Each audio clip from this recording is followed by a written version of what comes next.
In de Bloemenbuurt in Reuver hebben bewoners wensbomen geplaatst met hulp van de woningcorporatie, waarin buurbewoners hun kerstwens kunnen ophangen. Inmiddels staan de bomen enkele weken en hangen er tientallen wensen in. We hebben 2 bomen dit jaar gezet. 1 keer op de Boterbloemstraat en 1 keer op de Gronkstraat. Dat is voor nu in deze moeilijke tijd natuurlijk. Hebben we toch proberen de mensen met de kerst een wensboom te laten plaatsen. Daar hebben we kaartjes voor gemaakt. En we hebben hier in de buurt, ieder huishouden heeft een brief gekregen met een kaartje erbij waar ze een wens op konden schrijven. En die dan in de boom konden hangen. Nou, bijvoorbeeld hier, als u hier kijkt, hè, voor iedereen een goede gezondheid, een bergengeluk. Hè. Of hier allemaal goede wensen voor dat het gewoon een mooier, beter jaar wordt zonder corona. Ook mensen gewoon, ik zag trouwens een kaartje van een kind, heel veel cadeautjes met de feestdagen.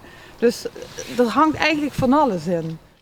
De bewoners van de wijk reageren positief en ook de initiatiefnemers zelf hangen wat in de boom. Ik heb ook een wens ingehangen, hè? Een groet aan iedereen en dat we gewoon sterk moeten zijn in deze moeilijke tijd van corona. En ja, ik wens gewoon iedereen het beste. Sommige mensen hingen zelf nog wat extra kerstversiering in de boom.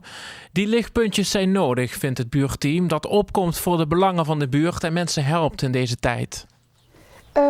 Om toch een beetje met de buurt samen in contact te blijven, met elkaar te communiceren, samen, want iedereen zit nu toch veel thuis. En dan toch misschien op een afstandje eens een keer een hallo en een goede dag te geven. Ja. Het is heel lastig, omdat iedereen gewoon beperkt thuis zit. En je komt nergens, je kunt nergens. Dus dit is echt voor ons een goed initiatief om toch mensen bij elkaar te brengen. Deze boom komt elk jaar terug. We hopen dat hij elk jaar groter en groter wordt. Dat we steeds meer mensen bij deze activiteit kunnen gaan betrekken. En ja, dat ze toch voor mensen die een wens hebben of een groet naar boven willen geven, dat ze dat via deze weg kunnen doen. Volgend jaar komt weer zo'n mooie boom en hopelijk met nog meer ballen en kerstgroeten of wensen van iedereen.